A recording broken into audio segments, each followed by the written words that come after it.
What is going on, Diablo 2 fans? Dabrunski here, and today I'm going to be breaking down the 3-piece Talrash's Sorceress build. This is, in my opinion, the ultimate budget magic finding Sorceress build.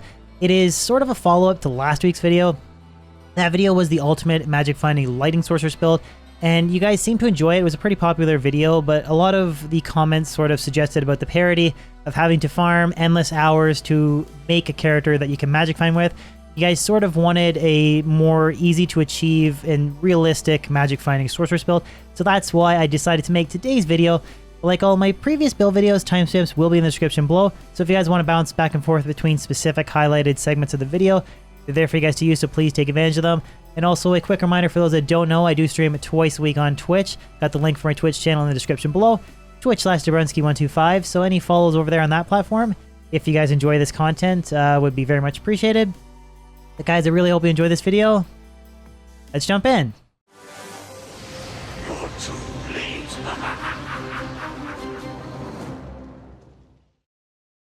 So I want to spend a little bit of time talking about what makes the 3-piece tile set so good.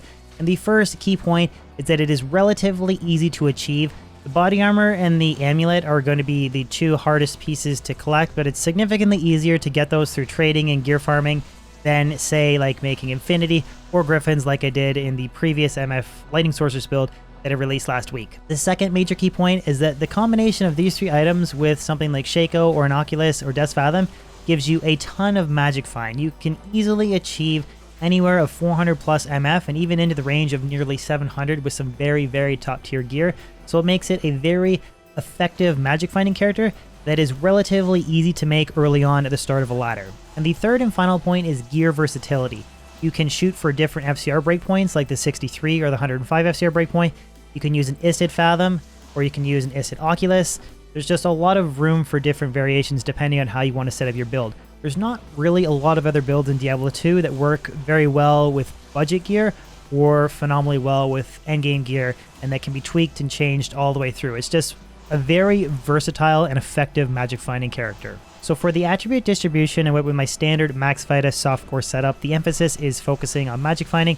You could technically, in theory, I guess, use a Storm Shield and have extra points into dexterity, shooting for max block, but that's not really the focus of today's video.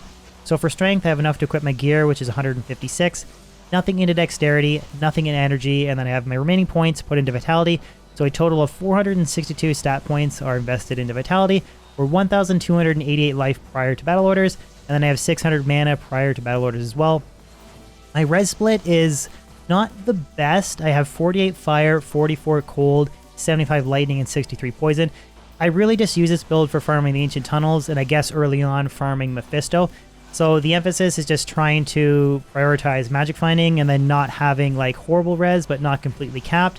If you were going to farm other areas, like maybe Chaos Sanctuary in a group with other players, you might want to switch out some of your small charms to try and bring up your fire res just a little bit higher. 48 would be a little bit low for large like player group magic finding in the Chaos Sanctuary. As far as the skill point distribution goes, starting off with the fire skill tree, I only have one hard point into warmth.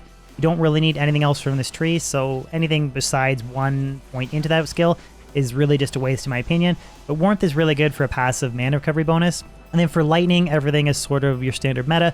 One hard point into static, one hard point into telekinesis, and then one hard point into teleport.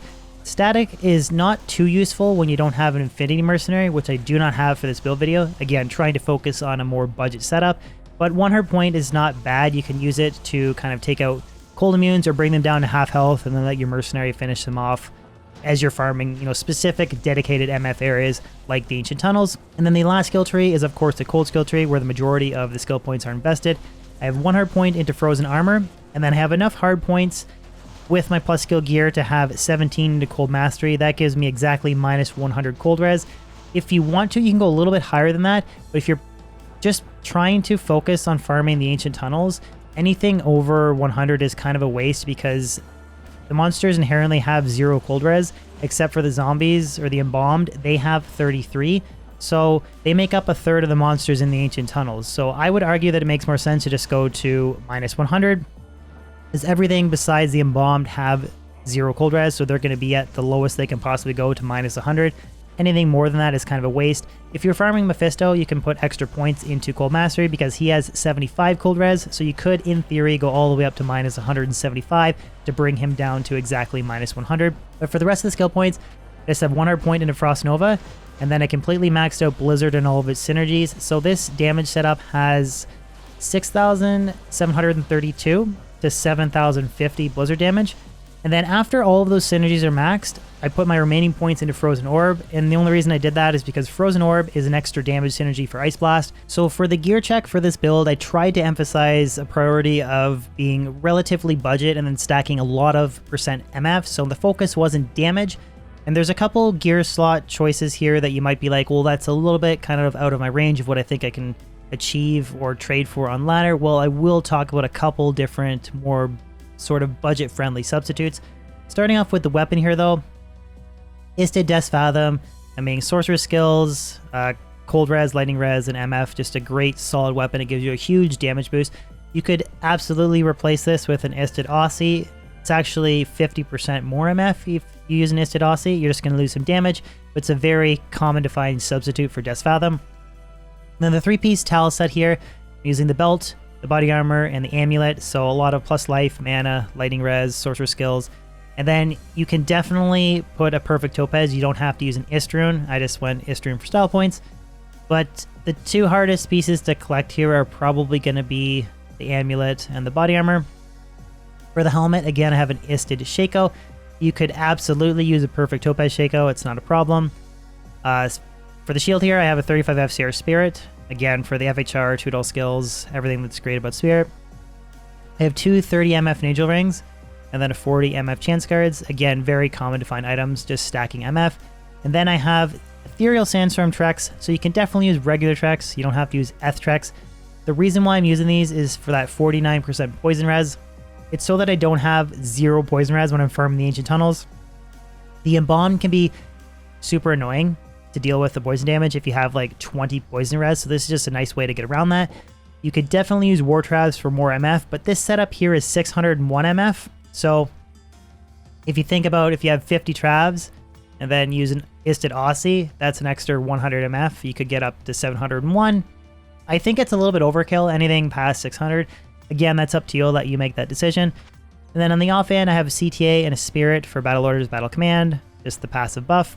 And then for the inventory, I have a Sorceress Torch and an Annie. Again, if you don't have these, just more MF Small Charms is fine. And then I have all of my best 7 and 6% MF Small Charms. So again, room for a little bit more Magic Find if I could swap out all these 6s for 7s. And then I have a 39 MF Geed's Grand Charm. And if you really want to go down the hole of trying to like maximize MF, you can not even carry Tombs of Identify or Portals, just have extra MF Small Charms, put everything into your cube, and then go back to town and identify Deck or Kane. I personally don't think it's worth the annoyance, but again, that's just me. And then the gear check for the Mercenary, I'm using an Act 2 Nightmare Offensive Mercenary for the Might Aura. You could go the route of the Holy Freeze Merc, that's Act 2 Nightmare Defensive, but the additional crowd control from Holy Freeze, in my opinion, with this setup is a little bit redundant because you're already dealing cold damage and you have a source of crowd control with Blizzard, so this kind of defeats the purpose, but if you want to go that route, you totally can. For the body armor, I'm just using Treachery, Shale, Thal, Lem, super budget room word, easy to make, increased attack speed, fade proc, FHR, really solid body armor. I have an Isted Talrash's Mask. Just ignore the Istrune. This was part of a previous gameplay setup where I was going full Talrash's set. Plain Taled Mask is completely fine. Dual Leech, all res, solid budget mercenary helmet option.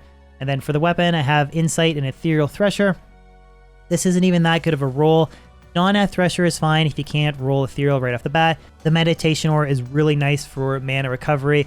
You don't really ever have to worry about any mana issues if you're running this mercenary setup. So this is a solid budget mercenary setup to sort of complement the 3-piece towels Blizzard Sorceress. Lastly, wrapping up, I'm going to show off some example gameplay doing a Mephisto run and doing some Ancient Tunnels. So the Ancient Tunnels is really good for your endgame top tier gear. It's level 85 area that has no cold immunes that naturally spawn there. You will run into the odd one, but you can either just skip it or have your mercenary take it out. And the Mephisto is really good for your base gear like Shaco, Arachnid's Mesh, Maras, and you can also Mo Trick him, which I will show that in this example gameplay. You can also farm Endariel, but I personally find Mephisto a little bit easier to map find. I'll cover map finding as well That's why I just like to jump straight to Mephisto. Daryl's okay, but if you leave, when you get to the Durance Height level 2, when you leave little entrance block here, or exit block from the waypoint, if you just hover to the left, this is a newly discovered map. I've already done a Mephisto run, but just keep following to the left. And 9 out of 10 times, that's going to be the fastest way to get to the Durance Height level 3. So just follow your character's left from the exit block of the waypoint level 2. Now clearly with my gear, I don't need to trick Mephisto, but I just want to showcase it. So we're just pulling Mephisto this way. Mercenary might aggro Travancore. But Meph is just going to sit there, rocking back and forth. A couple blizzards. We're just going to repeat that over and over and over again. That's the best way, in my humble opinion, to get your base gear at the start of a ladder. And then the other big location is the Ancient Tunnels. So this is located in the Lost City, Act 2. Level 85 area. It has next to no cold immunes. You can get some really, really juicy uniques. Or Wind Force, Tyrell's Might, Griffins, all that good stuff could drop from here. So we're just doing a quick run here, focusing on champion and boss packs.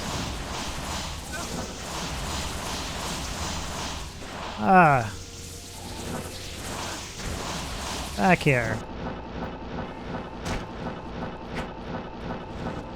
So this is where I think it's a good idea to use an Act 2 Might Mercenary, because it's very tough to kind of isolate champion and boss packs if everything is blue from the Holy Freeze.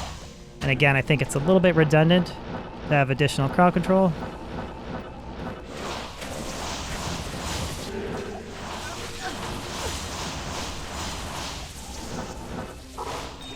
There we go. That is the 2 top tier locations I would recommend. You can also farm Pindle. I don't have the Pindle portal on this character. He will occasionally spawn cold immune. If he does, you just skip him. That's really the 3 best areas I would recommend for magic fighting at the start of ladder. And you can include Daryl, but like I said, in my humble opinion, I think it's a little bit quicker and faster to find and moat trick Mephisto. Well guys, there you have it. That wraps up today's video. Hopefully you guys enjoyed it. Again, let me know in the comment section below if you guys agree or disagree with my choice of gear or the direction that I took with this build. There's definitely some things you can tweak in terms of the weapon that you use, and also trying to shoot for that 105 FCR breakpoint versus the 63. I think if you're farming Ancient Tunnels, it really doesn't matter, but I do hope you guys enjoyed this video regardless. And as always, if you guys could throw a like on this video, share it, and even consider subscribing if you're new to my channel. I post new weekly content on YouTube, and I do stream twice a week on Twitch, so any follows on Twitch or subs on YouTube would be amazing. Other than that, guys, hope you have a fan-frickin-tastic day, and I'll catch you on my next video or live stream. Peace out.